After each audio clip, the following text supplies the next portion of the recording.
Vamos a continuar con la clase de urología y vamos a hablar ahora del cáncer de próstata, ¿ya? La tercera enfermedad de la próstata es el cáncer. Tanto el cáncer de próstata como la hiperplasia y la prostatitis producen los mismos síntomas.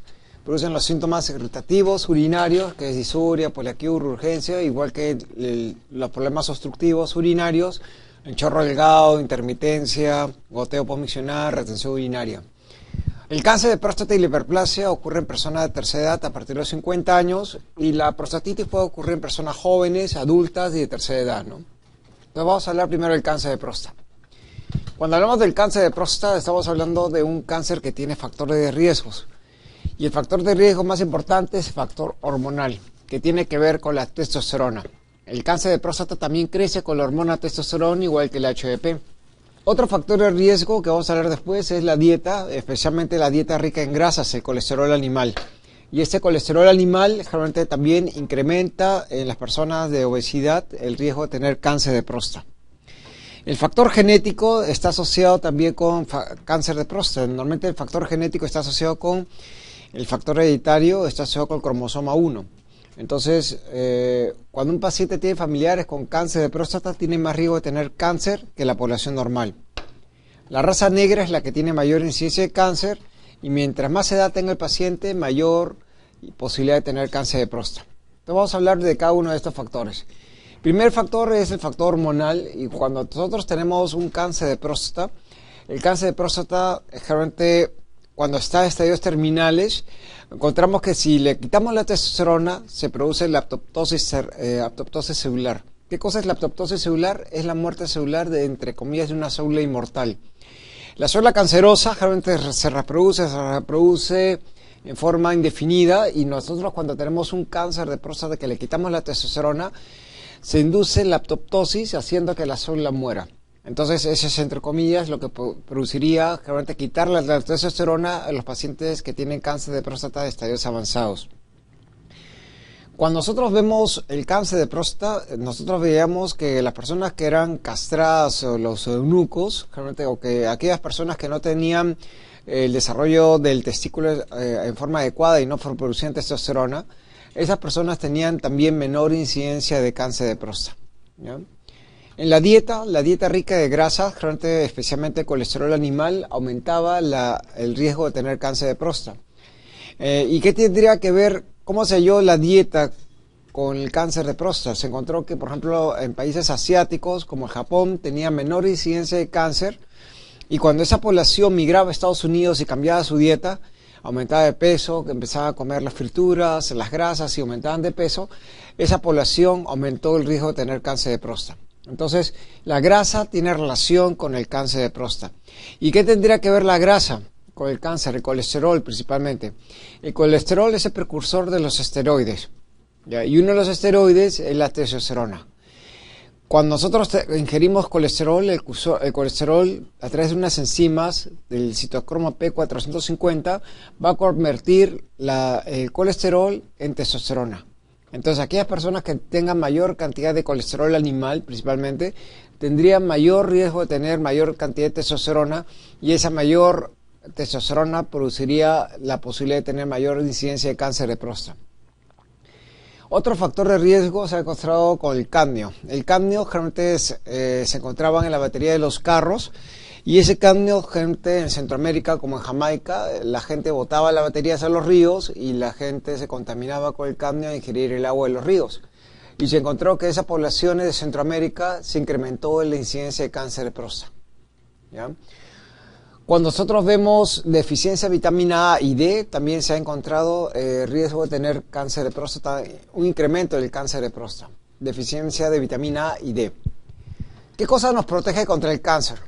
Una de las cosas que nos protege contra el cáncer es los licopenos que se encuentran en el tomate, que son antioxidantes que se piensa que estabiliza el ADN para evitar las mutaciones de a las células cancerosas.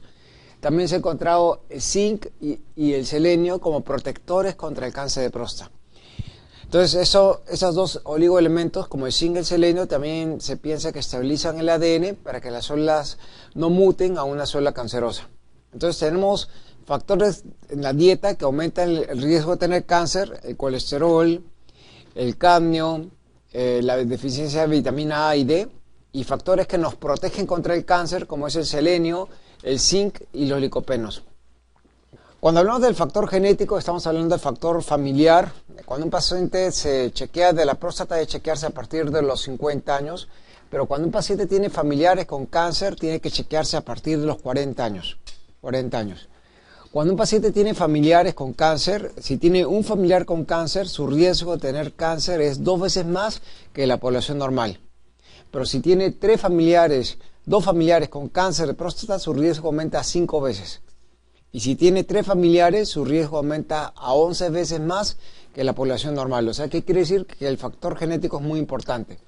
Cuando hablamos de factor genético, se ha encontrado una alteración en el cromosoma 1, que se da en forma hereditaria. Y por esa razón, esos pacientes que tienen cáncer de próstata y tienen familiares con cáncer de próstata deben chequearse a partir de los 40 años. ¿Y quiénes tienen que chequearse a partir de los 40 años? La primera y segunda generación. O sea que si yo tengo cáncer, mi hijo y mi nieto tienen que chequearse a partir de los 40 años. Lo normal es que debe chequearse a partir de los 50. Pero si el paciente tiene familiares con cáncer, a partir de los 40 años. La raza negra es la que tiene mayor incidencia de cáncer, donde el cáncer también es mucho más agresivo. Y la raza amarilla es la que tiene menor incidencia de cáncer de próstata. Y mientras más edad tenga el paciente, mayor incidencia de cáncer. Se ha encontrado que si nosotros hacemos necropsias a todos los pacientes más de 80 años, un buen porcentaje de esos pacientes, 70%, tendría algún rasgo de cáncer de próstata histológicamente.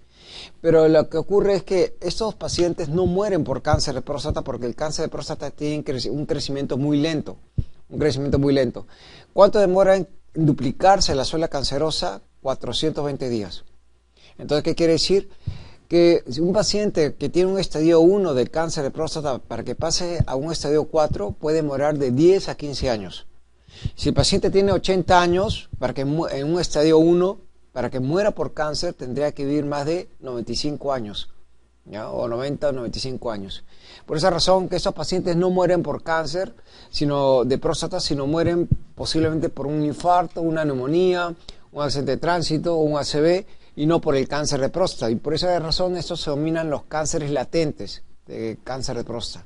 Son pacientes que tienen cáncer, pero no van a morir por el cáncer de próstata, sino van a morir por otra causa, porque el cáncer se desarrolla muy lentamente, ¿ya?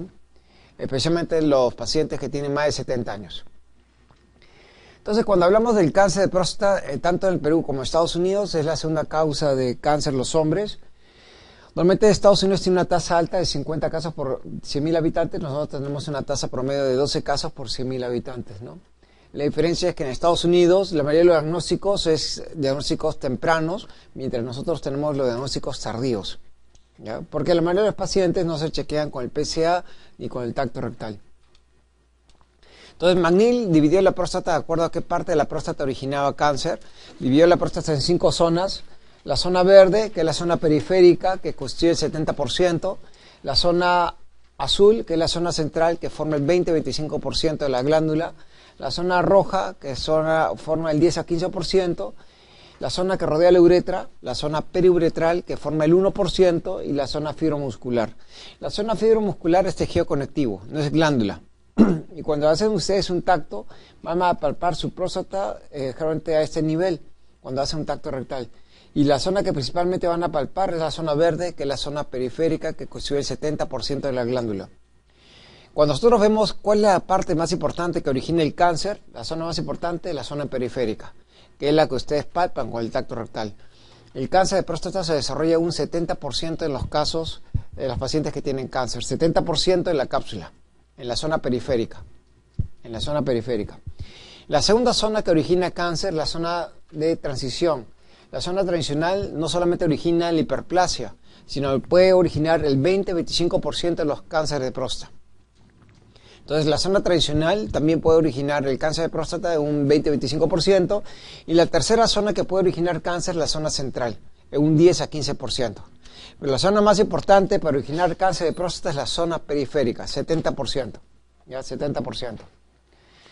Entonces, los síntomas que puede producir el cáncer de próstata son los mismos síntomas irritativos o obstructivos urinarios que produce generalmente el HEP, la hiperplasia y la prostatitis. Síntomas irritativos como son disuria, que es ardor para orinar, poliaquiuria, que es orinar con una frecuencia menos de 2 horas, urgencia, que tengo que ir corriendo al baño, y nicturia, levantarse en las noches. Y síntomas obstructivos, que puede ser chorro delgado, intermitencia, goteo postmiccional, retención urinaria, ¿no? Sensación que queda orina después que termina el paciente orinar. Y esos síntomas irritativos obstructivos tanto se presentan en prostatitis como también se presentan en hiperplasia prostática. Pero aquí lo importante es que cuando un paciente tiene cáncer de próstata puede dar otros síntomas que no tienen, que tienen relación con la metástasis. Y generalmente, ¿cuáles son los síntomas que puede tener el paciente? Cuando hablamos de la metástasis, el sitio más frecuente es en los huesos. Y cuando el paciente tiene compromiso de los huesos, puede producir un dolor intenso en la columna lumbar, principalmente, ¿ya? Y eso hace que el paciente tenga que usar derivados de opiáceos como morfina, ¿no? Por el dolor intenso en la zona lumbar. Principalmente es el sitio donde frecuentemente hay la metástasis, en los huesos. Pero también, cuando compromete los huesos, esos compromisos de los huesos pueden ir ingresando a la zona medular, y al ingresar a la zona medular, lo que puede producir es compresión medular y hacer que el paciente quede con paraplegia y ya no puede caminar, ¿ya? Por compromiso medular. Cuando nosotros hablamos de la columna, también tenemos de la metástasis del cáncer de próstata, también tenemos que hablar que la metástasis puede ser en los ganglios.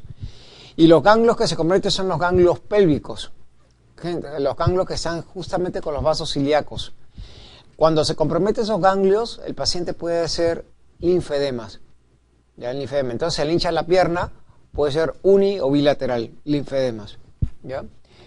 Y también, cuando hablamos de la próstata hemos dicho que generalmente puede producir normalmente obstrucción de la uretra, ¿no es cierto? La próstata, tanto hiperplasia como prostatitis y cáncer de próstata puede obstruir la uretra y hacer que el paciente tenga esos síntomas obstructivos urinarios.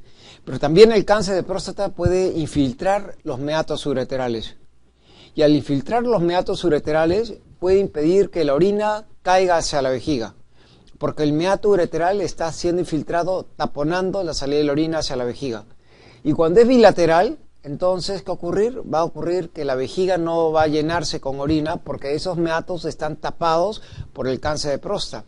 Y entonces la vejiga va a estar vacía cuando es bilateral y eso es lo que se denomina anuria obstructiva.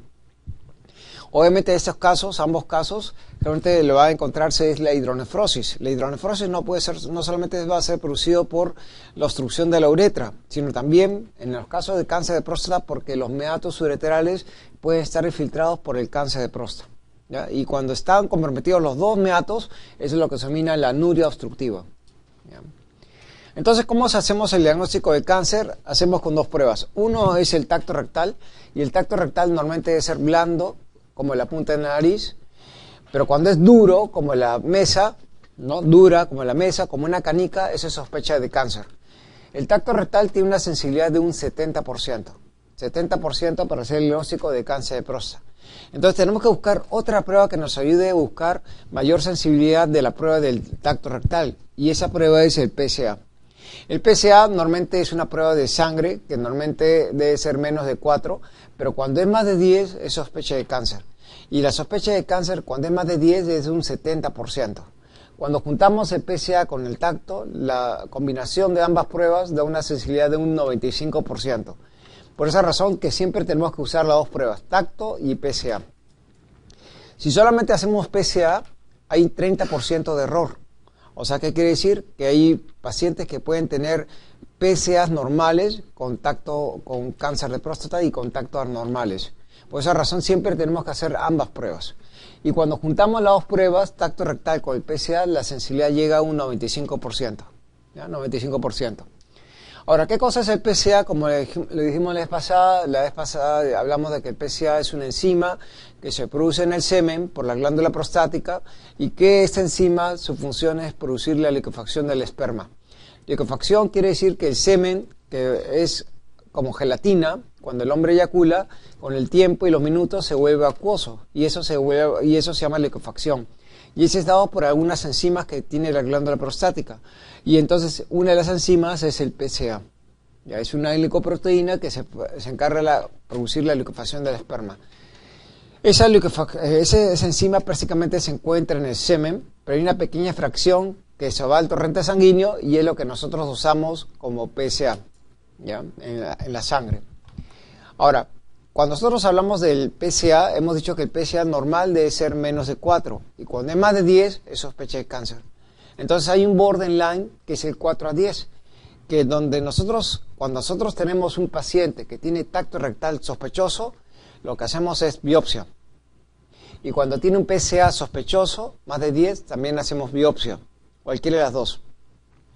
Pero ¿qué pasa si nosotros tenemos un paciente que tiene un PSA entre 4 a 10 y el tacto rectal es normal? Si el tacto rectal es normal y el PSA está entre 4 a 10, 30% de los pacientes pueden tener cáncer, solamente 30%.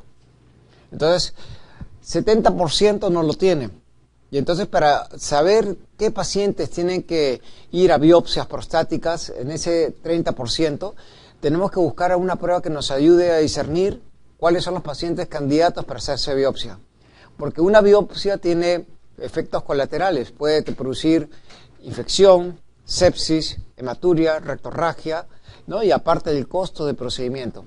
Entonces, por esa razón tenemos que buscar una prueba que nos ayude a discernir qué pacientes tienen que hacerse biopsias cuando tienen tacto rectal normal y PSA entre 4 a 10. ¿Ya? Hay un 20-30% de esos pacientes que pueden tener cáncer, pero 70% no lo tiene. Entonces, cuando nosotros hablamos del PSA, el PSA normalmente es una prueba que nos ayuda para discernir si el paciente tiene cáncer de próstata o no. Pero el PSA no solamente se eleva en cáncer, también se le puede elevar en HDP, en hiperplasia prostática. Cada gramo de hiperplasia eleva el PSA en 0.33. Cada gramo de hiperplasia. Y cada gramo de cáncer eleva el PSA en 3.3. El PSA. Entonces, ¿qué quiere decir? Que si tenemos una próstata de 100 gramos, que es HDP, el PSA en ese paciente de hiperplasia puede subir a 33. Y si tenemos un paciente de 100 gramos con cáncer de próstata, el paciente va a tener un PSA de 330, ¿ya? 10 veces más. ¿Qué otra cosa puede elevar el PSA? La prostatitis, que es el cuadro inflamatorio de la próstata, también puede elevar el PSA. Otra enfermedad que puede elevar el PSA es la retención urinaria aguda, que el paciente está con sonda, no puede orinar y hay que colocarle por el globo una sonda Foley. Y la otra posibilidad que puede hacer una elevación de PSA es el tacto rectal, es las biopsias y también las cirugías prostáticas. Pueden elevar el PSA. Ahora, cuando nosotros hacemos un tacto, normalmente muchas veces el laboratorio le dice al paciente que regrese en 3 días porque el PSA puede estar elevado. ¿Y por qué 3 días? Porque el tiempo de vida media del PSA es de 3 días, 72 horas. ¿Ya? Ahora, cuando nosotros hacemos un tacto, el PSA también se puede elevar, pero no en forma significativa. O sea, que si el paciente tiene un PSA de 2 o de 3, va a subir a 2.1 o 3.1. No en valor significativo. Igual que con las relaciones sexuales. El sexo puede elevar en forma significativa, no significativa el PSA, igual que el tacto. Entonces, si nosotros tenemos un PSA de 2 con una relación sexual, eso puede elevarse a 2.1 o 2.2, que clínicamente no tiene ninguna importancia. ¿Ya? Pero también podrían elevar el PSA tanto el sexo como el tacto, pero en forma no significativa. Lo que sí eleva significativamente el PSA es hiperplasia, cáncer, prostatitis, retención urinaria y también las biopsias o cirugías prostáticas. ¿Ya? Entonces, cuando hablamos del PSA, el PSA normalmente hemos dicho que tiene un valor de 4, pero cuando la próstata empieza a crecer en hiperplasia prostática, va a ser diferente un paciente que tiene 80 años de un paciente de 40 o 50 años. ¿Por qué? Porque la hiperplasia prostática va a ser mucho más grande. Y al aumentar la hiperplasia, un paciente, ¿qué cosa va a aumentar? También el valor de PSA. Entonces, cuando nosotros hablamos del valor de 4, es porque es un promedio.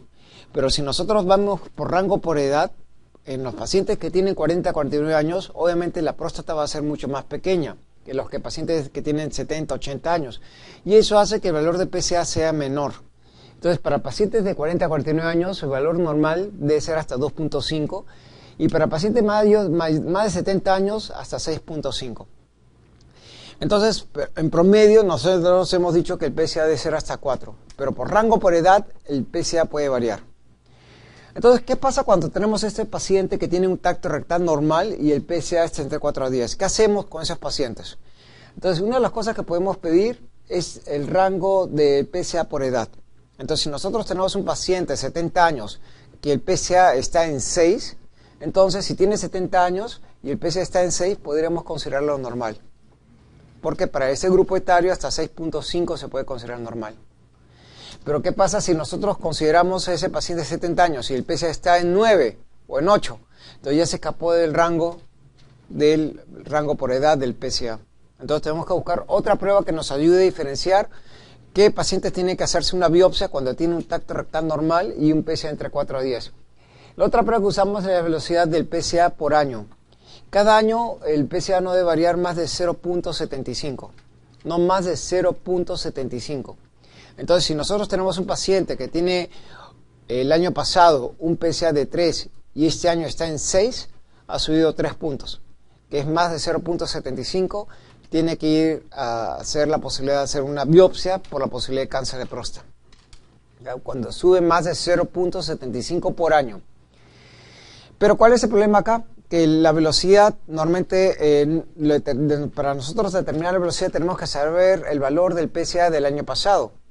Y muchas veces los pacientes se chequean por primera vez o se chequean cada 3, 4 años. Entonces no tenemos el valor del PSA del año pasado y entonces no podríamos calcular la velocidad del PSA.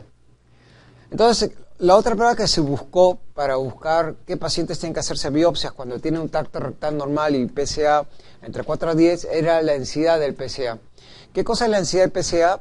Es el valor del PSA total entre volumen prostático. PSA total entre volumen prostático. Y entonces el PSA total lo calculamos con la sangre y el volumen prostático lo calculamos con la ecografía. Ya sabemos que el volumen prostático es el largo por el ancho por transverso por 0.5. Entonces, si tenemos un paciente que tiene un PSA de 8 y tiene unas medidas de largo de 4, ancho de 4 y transverso de 4, entonces el volumen prostático será 4 por 4 por 4 por 0.5 y eso nos da 32. ¿Cómo calculamos la densidad? PSA, que es 8, entre 32. Y eso nos sale un cuarto y eso equivale a 0.25. Entonces 0.25 es el valor de la densidad. ¿Y cuánto es nuestro punto de screening para nosotros determinar que ese paciente tiene que ir a biopsia? Es 0.15. Si el paciente tiene un valor mayor de 0.15, es candidato para hacer una biopsia. Si es menos de 0.15, es normal. ¿Ya? No tiene que hacerse biopsia. Pero ¿cuál es el problema de la densidad? La ecografía. Y la ecografía lo hace el radiólogo ecografista y muchas veces el radiólogo ecografista se equivoca por error humano en las mediciones de la dimensión de la próstata. Entonces a veces en vez de tomar una perpendicular, toma una oblicua. Y en vez de tomar una horizontal, toma una diagonal. Y entonces eso puede variar el valor de volumen prostático y eso se ha considerado que un paciente, un radiólogo ecografista, tiene un error humano de un 30% en la medición de volumen prostático. Entonces quiere decir que si hay un error humano, también la densidad va a tener un error humano de un 30%. Entonces tenemos que buscar otra prueba que no tenga error humano. Y la prueba que se utiliza actualmente es el porcentaje de PSA libre. El porcentaje de PSA libre. ¿Qué cosa es el porcentaje de PSA libre? Normalmente con el PSA total se encuentra el torrente sanguíneo y hay una fracción del PSA que va a estar ligado a proteínas y hay una fracción del PSA que va a estar libre sin ligarse a proteínas. El PSA libre es la fracción que no está ligada a proteínas, Entonces nosotros calculamos el porcentaje. ¿Cómo sacamos el porcentaje? El PSA libre entre el PSA total por 100. La fracción de PSA libre entre el PSA total por 100. Entonces, si nosotros teníamos el caso de un paciente de 70 años que tenía un PSA de 8 total, entonces calculamos el PSA libre y el PSA libre nos decía el laboratorio que era de 4. Entonces, ¿qué sacamos? El porcentaje. 4 entre 8 por 100 y eso nos sale 50%. El punto crítico para determinar si hay cáncer o no es 20%. Cuando es menos de 20%, sospecha de cáncer. Menos de 20%. Y cuando es más de 20% o igual a 20%, sospecha de hiperplasia prostática. Entonces, si nosotros teníamos un paciente que tenía un PSA total de 8 y el PSA libre estaba en 4, 4 entre 8 por 100 da 50%. Y eso es sospecha de hiperplasia prostática. Cuando es menos de 20%, sospecha de cáncer. Entonces, esa es la prueba más importante, entonces, porque ahí no hay margen de error, no hay error humano, ¿no? Hay inferencia en la densidad del PSA. Entonces, ¿cuáles son los criterios para hacer una biopsia? Uno, que el paciente tenga un tacto duro, en el tacto rectal. Dos, cuando el PSA es más de 10. Y tres, cuando el tacto rectal es normal, el PSA está entre 4 a 10 y el porcentaje de PSA libre es menos del 20%. Menos del 20%. Son las tres indicaciones para hacer una biopsia. Y cuando hacemos la biopsia, normalmente la biopsia la hacemos por vía transrectal. Y la ecografía nos puede ayudar a hacer las biopsias prostáticas. ¿Qué buscamos con la ecografía? Las zonas más negras, que son las zonas hipoecogénicas. Son las más negras, ¿ya? Y estas zonas más negras, que son las hipoecogénicas, no solamente son diagnóstico de cáncer, sino también puede haber prostatitis, puede haber hiperplasia prostática en esos diagnósticos. Entonces, ¿qué quiere decir? Que esas zonas negras no son muy sensibles para hacer el diagnóstico de cáncer de próstata. 50% de sensibilidad para una ecografía para ver cáncer de próstata. Y esa es la razón por la cual uno no hace rutinariamente una ecografía para ver cáncer, sino hacemos el PSA y el tacto rectal, porque el PSA tiene una sensibilidad de 70, una ecografía 50. El tacto rectal tiene una sensibilidad de 70%, una ecografía 50. Y juntamos el tacto con el PSA, 95% de sensibilidad. Por eso que la ecografía no sirve para screening de cáncer de próstata. Porque las zonas hipoecogénicas, esas negras, pueden verse hiperplasia, puede verse en prostatitis y puede verse en cáncer de próstata. Entonces, ¿qué hacemos cuando nosotros tenemos un cáncer de próstata y queremos hacer una biopsia? La ecografía nos puede ayudar a hacer la biopsia. Entonces, ¿qué hacemos? Un mapeo, en la cual hacemos líneas horizontales y verticales para poder mapear el tejido prostático. ¿Por qué? Porque no sabemos dónde está el cáncer. Como no sabemos dónde está el cáncer, especialmente cuando el tacto rectal es normal, entonces cualquier parte del tejido prostático puede tener el cáncer. Entonces hacemos líneas verticales y horizontales como si fuera un Michi. Tomamos 1, 2, 3, 4, 5, 6, 7, 8, 9 biopsias y cada biopsia va a tener un resultado positivo o negativo, ¿ya? Entonces, si la próstata es mucho más grande, trazamos otra línea y tomamos 16 biopsias. Si es más grande, 24 biopsias. Múltiples biopsias porque no sabemos dónde está el cáncer de próstata. Y si sale positivo el resultado, adenocarcinoma. Adenocarcinoma. Ese es el tipo histológico más frecuente. Y ya saben que la zona periférica es la que origina principalmente el cáncer de próstata y la segunda zona es la zona transicional. Cuando hacemos la biopsia, entonces la biopsia, normalmente nosotros en cada biopsia nos va a dar un grado de diferenciación. Cuando nosotros hablamos de la biopsia, vamos a hablar que el tejido puede ser bien diferenciado, medianamente diferenciado o pobremente diferenciado cuando se hace el diagnóstico de adenocarcinoma. Y en cáncer de próstata esa diferenciación se denomina Gleason. Cada biopsia va a tener un Gleason de 1 a 5. De 1 a 5. Entonces, cuando hablamos del grado 1 es cuando es bien diferenciado, cuando es muy parecido a la célula y es la que tiene mejor pronóstico. Y el de grado 5 es cuando es pobremente diferenciado y es el que tiene peor pronóstico. Pero ¿cuál es el problema? Que cuando hacemos una biopsia, aquí en este tejido acá puede salir un Gleason de 2 y en este lado puede salir un Gleason de 4. Entonces, ¿cuál consideramos? ¿El Gleason de 2 o de 4? Para eso, cuando tenemos ese dilema del Gleason, Gleason simple, para eso se ha creado el Gleason compuesto. El Gleason compuesto son los dos Gleasons más altos que tiene el tejido prostático en cáncer. Entonces, cuando el paciente tiene un Gleason, por ejemplo, de acá, hacemos una biopsia, aquí salió un Gleason de 2 y aquí salió un Gleason de 3, entonces sumamos los dos Gleasons más importantes, que es 2 más 3, y nos da un Gleason de 5, para hablar del Gleason compuesto.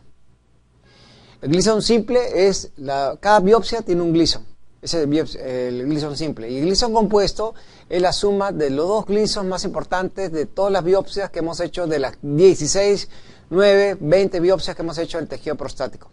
Porque cada biopsia puede tener un Gleason diferente.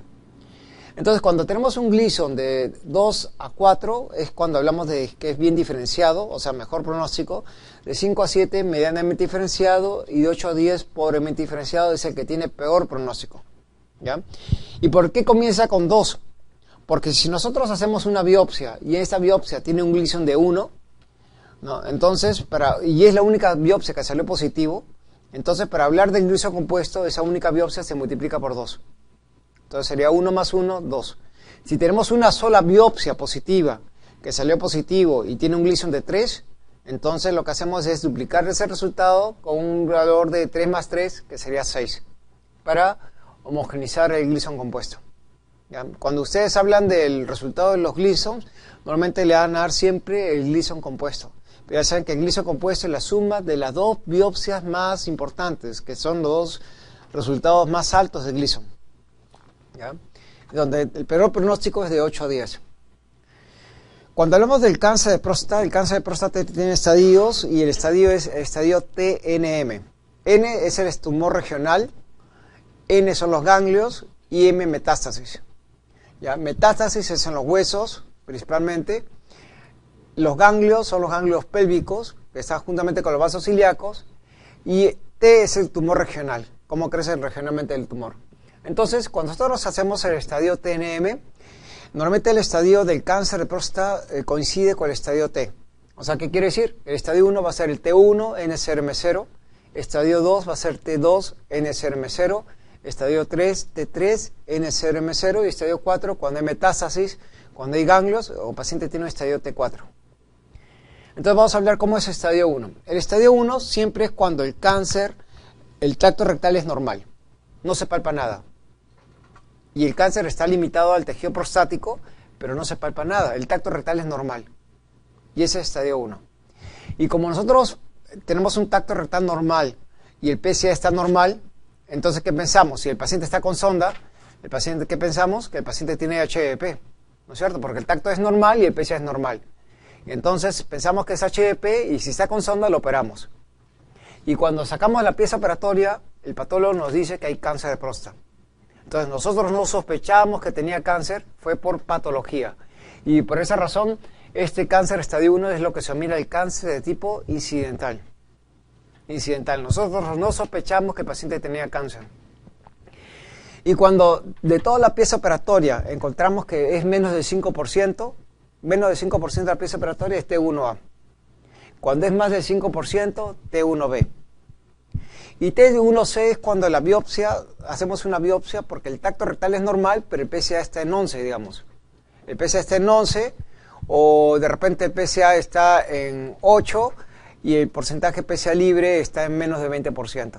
Hacemos una biopsia y encontramos el cáncer de próstata por la elevación de PSA, ¿no? Entonces, en los tres casos, 1A, 1B y 1C es lo que nosotros llamamos el cáncer incidental.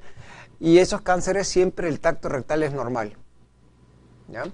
El estadio 2 es cuando se puede palpar un nódulo en el tejido prostático. Palpamos una canica en la próstata. Y al palpar esa canica nosotros hacemos una biopsia de esa zona. Pero normalmente encontramos que la biopsia, o sea, la próstata se encuentra dentro del tejido prostático, dentro de la cápsula. No se ha salido por fuera. Y ese estadio 2, igual que el estadio 1, son los estadios tempranos del cáncer de próstata, que son curativos. 1 y 2 son curativos. ¿Ya? Entonces, cuando hablamos de estadio 2, cuando compromete un solo lóbulo, es estadio 2A, y cuando compromete los lóbulos, T2B. ¿Ya? T2B. El estadio 3 es cuando el cáncer ya se fue por fuera de la cápsula. ¿Se acuerdan de la cápsula que es como una mandarina? ¿No? Entonces, la próstata es como una mandarina. Tiene una cáscara y un relleno. ¿Ya? Y la cáscara se domina la cápsula. Entonces, esa cápsula, normalmente cuando el cáncer se va por fuera de esa cápsula en forma microscópica o cuando invade las vesículas seminales, es estadio 3. El estadio 3 es cuando se va por fuera microscópicamente fuera de la cápsula o cuando se invade las vesículas seminales. Y eso es lo que cuando ustedes ven un paciente que tiene, digamos, pensamos que el paciente tenía un estadio 2, le hicieron la cirugía del cáncer de próstata y de repente encontraron que los bordes del tumor estaban comprometidos. ¿Saben? Si los bordes del tumor están comprometidos en la pieza operatoria, ¿qué quiere decir? Que hemos dejado restos de tumor en el paciente. Entonces ese paciente ya no está en estadio T2, sino está en un estadio T3, por los bordes positivos. Entonces, normalmente el estadio 3 es cuando el cáncer ya está fuera de la cápsula, invadiendo microscópicamente por fuera y cuando invade las vesículas seminales. Entonces, vamos a hablar de T3A cuando invade invasión extracapsular y T3B cuando invade las vesículas seminales. El estadio T3 es lo que nosotros llamamos el borderline. Solamente se cura un 30%. El estadio 1 y 2, la curación llega a tener un 70-80% de curación. Pero el estadio 3 es lo que se cura solamente un 30%. Y el estadio 4 ya no hay cura. Todos los pacientes se van a morir. Todos los pacientes se van a morir. Y es cuando el paciente ha hecho metástasis a los huesos, a los ganglios, o cuando está en un estadio T4. Y el estadio T4 es cuando invade otros órganos como son el recto o la vejiga. Recto o la vejiga. Entonces, el estadio 4 claramente invade otros órganos como son huesos, por metástasis o ganglios, o invade más que todo otros órganos localmente como la vejiga o el recto, ¿no? Y aquí el paciente se va a morir. Ya no hay nada que hacer en ese paciente. Y el tratamiento aquí es hormonal, ¿ya? Que vamos a hablar después. Entonces, estadios 1 y 2 son los curativos, son estadios tempranos. El estadio 3 es localmente avanzado y eso solamente se cura un 30% y estadio 4 todos se mueren. Para pasar un estadio 1 a un estadio 4 puede demorar 10 a 15 años en desarrollarse el cáncer de próstata, ¿ya? Ahora, la metástasis, el sitio más frecuente es en los huesos y la columna lumbar es el sitio más frecuente, la columna lumbar, después el hueso pélvico y la cabeza de fémur. Son los sitios más frecuentes que nosotros tenemos metástasis. Y cuando hacemos una radiografía, la radiografía vemos lesiones blanquecinas, estas son acá, y esas son lesiones osteoblásticas. ¿Se acuerdan que las lesiones en los huesos pueden ser osteolíticas y osteoblásticas? Las lesiones en cáncer es lesiones osteoblásticas. Y cuando tenemos un compromiso osteoblástico, ya es tardío la enfermedad, tiene una enfermedad avanzada, donde hay compromiso más del 50% del hueso. Entonces, lo que nosotros queremos ver es un estadio más temprano, o sea, cuando nosotros podemos ver una placa con una radiografía donde vemos esta lesión blanca, que es la lesión osteoblástica, eso ya es un estadio avanzado del cáncer, donde ya hay compromiso más del 50% del hueso. Entonces, queremos ver cuando las lesiones son microscópicas y no se pueden ver en las radiografías. Entonces, ¿qué prueba usamos para ver cuando son lesiones pequeñas que no se pueden ver en las radiografías? Usamos la gamografía ósea. La gamografía ósea es la prueba más importante para hacer el diagnóstico de metástasis, de la cual usamos tecnesio 99 y el tecnesio 99 se va a ir hacia los tejidos que son cancerosos. Entonces, ¿cuáles son las zonas que puede producir cáncer? Normalmente ven este punto negro, esa es la zona del metástasis en la cabeza de fémur, ¿no? Igual que la pelvis, esos puntos negros son la pelvis, ¿no? Y igual que la columna lumbar. La zona lumbar, hueso pélvico, cabeza de fémur. Son los sitios de predilección del cáncer de próstata, en los huesos. Y la otra forma lo otro que tenemos que ver en el estadio es el estadio N, son los ganglios. Y los ganglios, normalmente que vemos, son los ganglios pélvicos, que están juntamente con los vasos ilíacos. Estos ganglios realmente pueden producir obstrucción del tejido linfático y hacer que el paciente se le hinchen las piernas por linfedema, ¿ya? Y el ganglio más importante, que es el primer ganglio que se compromete cuando hay cáncer de próstata, es el ganglio obturador. El ganglio obturador es el primer ganglio que se compromete cuando hay cáncer de próstata, ¿ya? ¿Cómo hacemos el diagnóstico de los ganglios? Con la tomografía. La tomografía, normalmente vemos los ganglios, ¿no? Los ganglios que pueden verse justamente con los vasos ilíacos, ¿no? Ahora, los ganglios normalmente se ven en una tomografía cuando son muchas veces más de 1 centímetro. Cuando son menos de 1 centímetro es muy raro, muy difícil ver los ganglios. Los ganglios. Entonces, ¿qué cosas nosotros vemos cuando nosotros tenemos las pruebas del PSA cuando tenemos cáncer de próstata? El valor de PSA es muy importante porque cuando el paciente tiene un PSA más de 20, sospecha metástasis. Entonces, si nosotros tenemos un paciente que tiene un PSA de 40 y la tomografía no se ve nada y gamografía no se ve nada, eso no implica que no pueda tener metástasis, porque puede ser un ganglio microscópico, ¿no? Un ganglio microscópico que mide menos de 1 centímetro, que la tomografía no lo puede ver. Entonces, cuando el paciente tiene sospecha de cáncer, porque tiene un PSA más de 20, ahí hay sospecha también de metástasis, ya más de 20. Cuando es un paciente que tiene menos de 20, posiblemente el cáncer esté localizado, ¿ya? El tratamiento del cáncer, más que todo, va a ser de acuerdo al estadio. El estadio 1 y 2, que son los estadios tempranos, los tratamientos son curativos y se cura un 70%. Entonces, el estadio del 1 y 2 puede haber 2 tipos de tratamientos. Uno es la cirugía radical de próstata y 2 la radioterapia. Son los 2 tipos de tratamientos que usamos para el cáncer de próstata. Ambos curan un 70-80% el cáncer. O sea, ¿qué quiere decir? que el cáncer de próstata puede curarse tanto con radiación como con la cirugía. ¿Ya? Ni uno de los dos es mejor. Los dos tienen la misma eficacia en curar el cáncer de próstata. ¿En qué consiste la cirugía? Si nosotros tenemos un cáncer de próstata en este sitio, en este centro, en este estadio, entonces lo que hacemos es cortamos arriba y cortamos abajo, como si fuera un baguette. Cortamos arriba, cortamos abajo y unimos el cuello de la vejiga con la otra uretra que continúa. ¿Y cuál es la otra uretra que continúa? La uretra membranosa. Entonces corto arriba, corto abajo y uno la uretra membranosa con el cuello de la vejiga. Como sé que las vesículas seminales se pueden comprometer, también saco las vesículas seminales. Y eso se llama la prostatectomía radical del cáncer de próstata. La prostatectomía radical del cáncer de próstata. Y se hace cuando se tiene estadios 1 y 2. Como estoy sacando la cápsula, ¿qué puede ocurrir? Que el paciente quede incontinente en un 30% y quede impotente en un 60%, como efecto colateral de la cirugía. Porque los nervios de la erección y el nervio de la potencia sexual están atravesando la cápsula prostática. Y al sacar la cápsula podemos dañar esos dos nervios, de la erección y de la continencia urinaria del esfínter interno. Y el paciente queda incontinente para toda su vida o impotente para toda su vida. ¿Ya? Entonces, la cirugía radical cura un 70%, 70-80% cuando son estadios 1 y 2, y también la radioterapia puede curar el cáncer de próstata un 70-80%. La radioterapia son dos formas de hacer la radiación. Uno es con la radioterapia de radio externo, ¿no? Con el acelerador lineal, el paciente se echa una camilla y le damos radiación. Es la radioterapia de radio externo, de la cual cura el 70-80%. Y la otra posibilidad es darle braquiterapia. En la braquiterapia es dar semillas reactivas, que es paladio, y esas semillas reactivas se colocan por vía perineal, como si fueran unas agujas, ¿no? Que tienen en la punta el paladio. Entonces al paciente lo colocamos en posición de parto, le colocamos un ecógrafo rectal, y con el ecógrafo rectal vamos guiando las agujas para colocar el paladio en todo el tejido prostático. Entonces, las agujas son como las agujas de punción lumbar.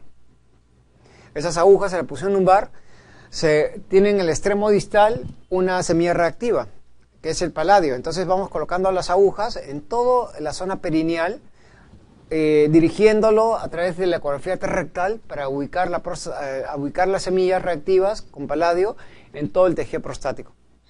Ahora, ¿cuál es el problema acá? Que yo puedo colocar las semillas reactivas, pero normalmente siempre va a ser ayudado con ecografía, pero no va a ser siempre exacto. Entonces, ¿qué va a pasar si yo coloco semillas reactivas y aquí me faltó colocar las semillas reactivas? ¿Y qué pasa si aquí hay cáncer? Entonces el cáncer no se va a curar. Por eso que las semillas reactivas, que es la braquiterapia, se coloca cuando son estadios bien localizados hasta un estadio T2A. T2A quiere decir que compromete un solo lóbulo en braquiterapia. Y la braquiterapia y radioterapia de radio externo curan al paciente un 70-80%. ¿Cuáles son los efectos de radiación? Igual que la cirugía de la prostatectomía radical, puede producir daño del esfínter interno y daño también de la potencia sexual. Igual, en el mismo porcentaje, un 30% y un 60% para la erección. Pero también puede producir proctitis, que es dolor en recto, a veces se escapa de las heces también el paciente, y puede producir cistitis en el paciente, ¿no? Por radiación. Y eso se da siempre en estadio 1 y 2. Pero para nosotros tener un tratamiento quirúrgico, radioterapia, nosotros tenemos que escoger al paciente. Y para escoger al paciente, no solamente tiene que estar en un estadio 1 y 2, sino también que tiene que tener una tasa de sobrevida de más de 10 años. Porque si el paciente tiene 80 años, 90 años, para que pase un estadio 4, tendrá que vivir 100 años, si tiene 90, ¿no es cierto? Si el paciente tiene un estadio 1 y 2 y tiene 90 años, obviamente entonces ese paciente no va a morir por cáncer y va a morir por un infarto, un ACV. Entonces de nada sirve hacer la cirugía de radiación. Lo ideal es hacerlo en pacientes que tienen menos de 70 años, que esos pacientes tienen una expectativa de vida de más de 10 años, ya, más de 10 años. Entonces tenemos que hacer esta cirugía de radioterapia en aquellos pacientes menos de 70 años o que tengan una expectativa de vida de más de 10 años. Para aquellos pacientes que tengan, por ejemplo, 80 años y tienen un estadio 1 y 2, una de las cosas que hacemos es la observación, no hacemos nada. Si tiene 80, 90, 85 años. Porque si el paciente tiene un estadio 1 y 2 para que muera por cáncer de próstata, normalmente, obviamente, tendría que pasar 15 años y esos pacientes no van a morir por cáncer, sino van a morir por un infarto, ACV o una neumonía, ¿no? ¿Qué pasa si el paciente tiene cáncer de próstata y tiene 80? Y la familia dice que no, que su papá está bien, que va a vivir 15 años y que va a estar vivo después de 15 años y quieren que lo cure, ¿no? Entonces, bueno, si el cirujano o el radiólogo, oncólogo realmente decide hacer un tratamiento curativo y vemos la tasa en un periodo de 5 años, 10 años, entonces vemos que, miren, 94% en 10 años estaría vivo si tiene un estadio 1 y 2, tiene 80. Si tiene radiación, 90% estaría vivo. Y si no se hace nada, 93% estaría vivo. Un paciente de 80 años. Entonces, ¿qué quiere decir? Que la observación es una alternativa para esos grupos de pacientes, ¿ya? Cuando tenemos estadio 3, el problema del estadio 3 es más que todo lo que nosotros llamamos el borderline. ¿Y por qué es el borderline? Porque solamente 30% se cura. Entonces no hay un esquema adecuado para estos pacientes. ¿Por qué? Porque los tratamientos solos, como radiación y cirugía, han fracasado. Solos han fracasado. Entonces cuando se hizo la cirugía radical en esos pacientes que están en estadio 3, de nada sirvió. ¿Por qué? Porque si yo saco la próstata, de nada sirve sacarse la próstata porque el cáncer ya se fue por fuera de la cápsula. Entonces voy a sacar la próstata, pero va a tener bordes comprometidos. Y entonces va a haber células cancerosas que están dentro del tejido prostático. Entonces de nada sirve hacer la cirugía porque 80% fracasa porque estoy dejando restos de cáncer en el paciente. Cuando se hizo igual radioterapia sola, la radiación no puede ser en toda la pelvis, porque si no podemos producir daño en otros órganos. Entonces, ¿qué ocurrió? La radioterapia limitada al tejido prostático obviamente tampoco funcionó. Entonces, ¿qué se hizo? El tratamiento combinado. El tratamiento actual es el tratamiento combinado con el tratamiento hormonal. Sabemos que la próstata crece con la testosterona. Y nosotros, cuando le quitamos testosterona a la próstata, ¿qué va a ocurrir con la próstata? Se va a reducir de tamaño. Igual va a ocurrir con el cáncer de próstata. Cuando nosotros sabemos que el cáncer de próstata, su alimento es la testosterona, a bloquear la testosterona, el cáncer se va a reducir. Y a reducir el cáncer, recién podemos darle radioterapia de radio externo. ¿Ya? Entonces, el tratamiento actual es darle 2-3 meses de tratamiento hormonal para dar buscar la reducción del tamaño de la próstata y después darle radioterapia de radio externo para tratar de quemar ese tejido prostático que tiene cáncer. Y con eso se cura 30%. 70% fracasa. ¿Ya? Y cuando tenemos estadio 4 ya no hay nada que hacer. Y lo único que hay que hacer es el tratamiento hormonal. Porque la cirugía o la radioterapia no lo va a curar. Lo único que vamos a hacer es tratar de que el cáncer crezca lo más lento posible. Entonces, el tratamiento hormonal normalmente es favorable en el 80% de los casos, pero ¿qué ocurre con el tiempo? Con el tiempo la célula cancerosa se hace hormono independiente.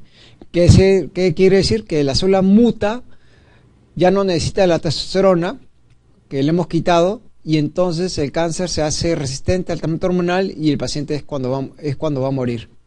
Por esa razón, que el tiempo de vida va a depender del estadio de la enfermedad, del Gleason del paciente, de la edad del paciente, ¿no? Y el promedio puede ser de como año y medio, como puede ser de 5 años. ¿Ya? Entonces, siempre los pacientes al final van a fallecer porque se hacen resistencias hormonales. ¿Ya? Entonces, cuando hablamos del tratamiento hormonal del cáncer de próstata, el tratamiento hormonal es bloquear la testosterona. ¿Y dónde se produce la testosterona? Principalmente en los testículos. El 95% de la testosterona se produce en los testículos. Y 5% se produce en la glándula suprarrenal. 5%. Como la mayor cantidad de testosterona se produce en los testículos, basta con bloquear los testículos para producir el tratamiento hormonal. Entonces sabemos que hay un eje hipotálamo hipoficiario que va a producir la testosterona. El hipotálamo da la orden a la hipófisis a través del HRH para que la hipófisis produzca la LH y ese LH se vaya al testículo, va hacia la célula de Leydig para que produzca testosterona. Esa testosterona se va al torrente sanguíneo y va al tejido prostático, ¿no? Entonces, ¿qué tenemos que hacer? Si sabemos que basta con bloquear esta testosterona en los testículos, que es el 95% para el tratamiento hormonal, y este 5% no nos interesa, entonces, ¿qué hacemos? Uno es la castración quirúrgica, sacar los testículos. ¿Ya? La castración quirúrgica. Entonces, la castración quirúrgica va a sacar los testículos y con eso bloqueamos la testosterona y con eso hacemos el tratamiento hormonal. Y con eso es suficiente. ¿Ya? Pero hay personas que no quieren sacarse los testículos, ¿no? Y en aquellas personas que no quieren sacarse los testículos tenemos que jugar una alternativa que es la castración bioquímica. La castración bioquímica es bloquear todo este hipotálamo hipoficiario para que la célula de Leydig no produzca testosterona. Entonces, ¿qué hacemos? Una de las cosas es actuar sobre el LH. Entonces, ¿qué va a pasar si nosotros le colocamos a un hombre ampolla de testosterona? ¿Qué va a pasar si a un hombre le coloco ampolla de testosterona? Entonces, ¿qué va a ocurrir? Va a haber exceso de testosterona en la sangre y entonces nuestro cuerpo, ¿qué va a hacer? Va a dejar de producir testosterona, haciendo que el LH disminuya. Y eso se llama el feedback negativo, ¿no es cierto? Entonces, cuando ocurre eso, realmente, obviamente no le podemos dar testosterona a un varón que tiene cáncer. Pero ¿qué pasa si una testosterona le colocamos a una mujer? La mujer va a empezar a desarrollar los músculos como si fueran hombres, ¿no? Entonces, ¿qué quiere decir? Que los hombres y las mujeres tienen los mismos tipos de receptores para las hormonas sexuales. Entonces, si un hombre le coloca estrógenos, un hombre va a desarrollar ginecomastia, ¿no? Y características femeninas como si fuera una mujer. Entonces, la testosterona y los estrógenos tienen los mismos receptores. Entonces, ¿qué hacer? Como sé que un paciente que tiene cáncer no le puedo colocar testosterona, le doy estrógenos. Y al dar estrógenos, nuestro cuerpo lo identifica como testosterona a los estrógenos y la LH cae. Y ya no se produce testosterona en los testículos. Y ese es el feedback negativo. Y eso es con pastillas que es el dietil-etilestrol. Dietil-etilestrol, ¿no? Usando estrógenos. Pero ya sabemos que los estrógenos pueden tener efectos colaterales. Por ejemplo, en las mujeres no se puede dar estrógenos cuando tiene cáncer de mama o cáncer de cuello uterino, o cuando tiene problemas cardiovasculares o problemas de varices, ¿no? Entonces, a los hombres se les dio altas dosis de estrógenos y ¿qué ocurrió? Que muchos se morían de infartos por efectos colaterales de los estrógenos. Entonces, tenemos que buscar otra droga que no tuviera esos efectos colaterales. Entonces, la otra droga que se buscó fue usar los agonistas LH-RH. Sabemos que la LH-RH que se produce en el hipotálamo va hacia la hipófisis. Y en la hipófisis encontramos receptores que captan la LH-RH. Como un candado que tiene su llave, ¿no? El candado es el receptor y la llave es el LH-RH. Entonces, ¿qué hacemos con este mecanismo? Tratamos de bloquear el receptor que se encuentra en la hipófisis. ¿Y cómo bloqueamos el receptor? Dando estas hormonas que son los agonistas del LH-RH, que son la triptorelina, el gosarelin, ¿no? Leucopride, gosarelin, triptorelina, que son ampollas que se colocan cada mes o cada 3 meses. ¿Ya? Y al dar esas ampollas son medicamentos que bloquean el receptor que se encuentra en la hipófisis, y al bloquear ese receptor, el LH-RH ya no puede entrar a la hipófisis. Es como que ustedes metieran un candado en una llave y ya no puede entrar otra llave. ¿Cómo bloqueamos ese receptor? Con los agonistas LH-RH, que es leucopride, triptorelina, gosarelin. Pero ¿cuál es el inconveniente de estas ampollas? En primer lugar es el costo. El costo es alto, cuesta 800 soles a 1500 soles de estas ampollas. Y el segundo inconveniente, que estas ampollas bloquean el receptor, y al bloquear el receptor producen un solo disparo de LH. Lo activan, pero ya no lo activan, se meten a bloquean el receptor, ya no lo sueltan, pero también activan un solo disparo de LH. Y al producir un solo disparo de LH, ¿qué va a ocurrir? Se va a los testículos y la célula Leydig va a producir un pico de testosterona. Y esa testosterona, ¿hacia dónde se va a ir? Hacia la próstata. Y va a desarrollar más el cáncer de próstata. Entonces, para bloquear ese único pico que produce estos medicamentos, damos otros medicamentos que son los antiandrógenos. Los antiandrógenos son pastillas que se dan por vía oral, que es la ciprosterona, la flutamida, la bicalutamida, que lo que hace es estos medicamentos que se dan por vía oral es bloquear los receptores que se encuentran en la membrana celular que captan la testosterona. En la membrana celular de la célula prostática hay receptores que captan la testosterona para meterlo al citoplasma. Y cuando llega al citoplasma encontramos la 5-alfa-reductasa que lo convierte en dihidrotestosterona. ¿Se acuerdan? Entonces, en la membrana celular podemos bloquear estos receptores con estos antiandrógenos, que es la flutamida, bicalutamida y glutamida, ¿no? Y con eso bloqueamos el pico de LH que produce los agonistas LH-RH. Entonces, el tratamiento hormonal de la castración bioquímica consiste en dar dos medicamentos. Damos principalmente los agonistas LH-RH con los antiandrógenos, combinados los dos, ¿ya? Uno es ¿para qué? Para bloquear la LH-RH y dos, para evitar el pico de LH que se produce cuando damos inicialmente estos medicamentos, ¿ya? Y esa es la castración bioquímica. La castración bioquímica que ustedes han escuchado para los violadores, ¿no?, que violaban a las mujeres o los niños, era dar estas ampollas con estas pastillas que son los antiandrógenos, ¿no?, en pastillas que se dan todos los días, y las ampollas que puede ser de cada mes o cada 3 meses, ¿ya? Ahora, con el tiempo ya hemos hecho la castración quirúrgica o la castración bioquímica, entonces la testosterona ya no existe, no existen en dosis mínimas, menos de 50 nanogramos por mililitro, ¿no? Y entonces, ¿qué va a ocurrir? Nuestro cuerpo, nuestro cáncer empieza a disminuir tamaño, empieza a crecer lentamente, y nuestro cuerpo se da cuenta con el tiempo que no hay testosterona. Y cuando se da cuenta que no hay testosterona, ordena a esta suprarrenal a producir ¿qué? Mayor cantidad de andrógenos. Entonces, esa suprarrenal producía 5%, y ese 5% no tenía importancia, pero de repente empieza a producir 10, 15%. Y ese 15% de andrógenos se va hacia el tejido prostático. ¿Y cuándo nos damos cuenta que la suprarrenal empieza a producir mayor cantidad de andrógenos? Cuando el PSA que está abajo empieza a subir otra vez. Empieza a subir otra vez. Y entonces ahí tenemos que hacer algo. Y no hay ningún medicamento que bloquee el ACTH. No hay ningún medicamento que bloquee el ACTH. Entonces, ¿qué hacemos? Sabemos que los esteroides, uno de los esteroides es la testosterona. Y sabemos que el precursor de los esteroides es el colesterol. Entonces, sabemos que el colesterol se convierte en esteroides a través de unas enzimas que es el citocromo P450. Entonces, bloqueamos esas enzimas con 3 medicamentos, que es la milutamida, el ketoconazol, que es un antimicótico, la espirolactona, que es un diurético, y la aminoglutamida, que es un anticonvulsivante. Entonces, con estas drogas podemos bloquear el P450 para que el colesterol no pase a esteroides, y uno de los esteroides es la testosterona, y con eso bloqueamos la suprarrenal, ¿no? Con eso bloqueamos la suprarrenal. Ya no se producen andrógenos.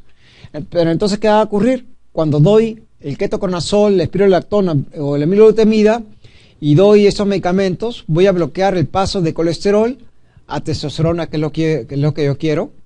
Voy a bloquear el paso de colesterol a progesterona, que a los hombres no interesa.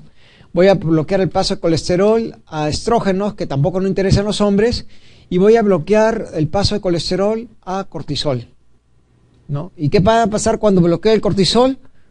Deficiencia de la producción de cortisol de la glándula suprarrenal. ¿Y entonces qué va a ocurrir? El síndrome de Addison. Y el paciente va a venir a emergencia por hipotensión arterial, por la falta de cortisol.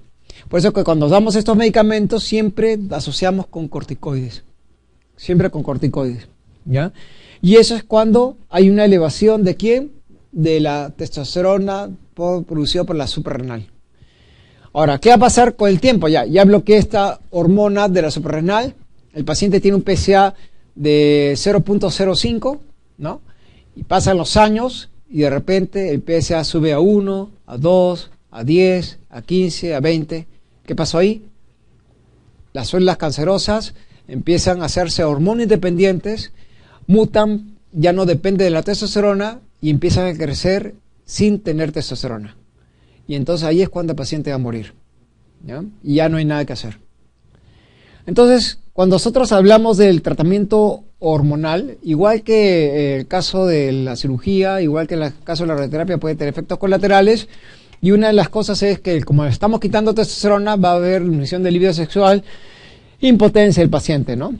Impotencia. El tratamiento de primera línea es el tratamiento que hacemos para los pacientes que tienen el bloqueo de la testosterona de los testículos. Y el bloqueo de segunda línea es bloquear la testosterona de la suprarrenal, ¿ya? Entonces, cuando nosotros hablamos de segunda línea, hemos hablado de usar el mitoudemida, ketoconazol, siempre asociado con corticoides, ¿no? Y la espirolactona. Pero también otro tratamiento de segunda línea es usar los antiandrógenos. ¿Por qué los antiandrógenos? Porque acuérdense que los antiandrógenos son pastillas que bloquean los receptores que se encuentran en la membrana celular de la célula prostática para impedir que la testosterona ingrese al citoplasma, ¿no? Y es otra medida como segunda línea para bloquear la hormona de la suprarrenal, ¿ya? ¿Qué va a pasar cuando nosotros vemos que el PSA sube en forma indefinida con la cirugía o con la radioterapia? Falló el tratamiento. Si nosotros damos tratamiento hormonal y sube el PSA, falló el tratamiento. Si hemos hecho una cirugía radical y hemos hecho radioterapia y PSA empieza a subir, falló los esquemas de tratamiento. Entonces, ¿qué quiere decir? Que si nosotros vemos una cirugía radical donde el PSA sube más de 0.4, una radioterapia después de un paciente que tiene un estadio 1 y 2 y sube a 0.5, más de 0.5, eso quiere decir, implica que el tratamiento del cáncer fracasó, ¿ya? Y en tratamientos hormonales, igual, cuando el paciente tiene una falla bioquímica, generalmente va a verse una elevación del PSA, también va a haber mayores lesiones óseas, también va a encontrarse mayor dolor en el paciente y una elevación del PSA, ¿no? Entonces, ahí es cuando el paciente ya ha hecho hormonoresistencia y ya no hay nada que hacer. Cuando el paciente tiene cáncer con metástasis y no hay nada que hacer, entonces se trata de usar quimioterapia, que no lo va a curar, solamente va a prolongar un poco más de tiempo la enfermedad, de repente unos 6 meses a un año más la enfermedad, ¿no? Con doxetacel, metrexatasona, doxorubicina, pero al final el paciente va a morir, ¿ya? Va a morir. Entonces, lo único que le queda al paciente siempre es solamente tratar cuando está en estadios finales, calmar el dolor, ¿no? Que tiene el paciente cuando tiene estos cánceres, ¿no? Y ahora vamos a hablar de los cánceres renales. Cuando tenemos un paciente que tiene un tumor en el riñón, normalmente, y vemos una ecografía o una tomografía que dice que es una imagen sólida, es cáncer. Los tumores benignos en los riñones son raros. Cuando ustedes vean una masa sólida en un riñón, es cáncer, ¿ya? Los tumores benignos como son fibromas, leomiomas, lipomas son muy raros. Entonces, los cánceres en las pacientes pueden ser del adulto y también pueden ser de los niños. Entonces, vamos a hablar primero de los adultos, ¿ya? Y después vemos de los niños, que es el tumor de Wilms. Entonces, cuando nosotros hablamos del tumor del adulto, del cáncer renal, vamos a hablar que esos tumores frecuentemente ocurren más en los hombres que en las mujeres, en una relación de 2:1. Estos tumores ocurren a partir de los 50 años, en la tercera etapa de la vida, ¿no? En los pacientes de edad, a partir de los 50 años. Y cuando vemos un tumor del cáncer renal, normalmente se buscaron factores de riesgo y no se ha encontrado ningún factor de riesgo salvo una enfermedad que se llama la enfermedad de von Hippel-Lindau. El cáncer renal está asociado con una alteración del brazo corto del cromosoma 3, el 3P. Y la enfermedad de von Hippel-Lindau es un hemangioblastoma que también está asociado con una alteración del cromosoma 3P. Entonces, este es hemangioblastoma, que es una enfermedad que puede ocurrir a nivel cerebral, piel, retiniano y en el riñón, puede originar un 50% de incidencia de cáncer de riñón cuando tienen esta enfermedad. Los pacientes que tienen la enfermedad de von Hippel-Lindau, 50% de los pacientes pueden tener cáncer renal. Y ese es el único factor que se ha encontrado asociado con el cáncer renal. Se buscó cigarrillo, no tenía nada de relación, se encontró quistes renales, tampoco, se encontró también diálisis, insuficiencia renal, uremia, nada se encontró asociado con el cáncer renal para que sea significativamente significativo con un P menos 0.5. Entonces, la enfermedad de von Hippel-Lindau sí es un factor de riesgo, ¿ya?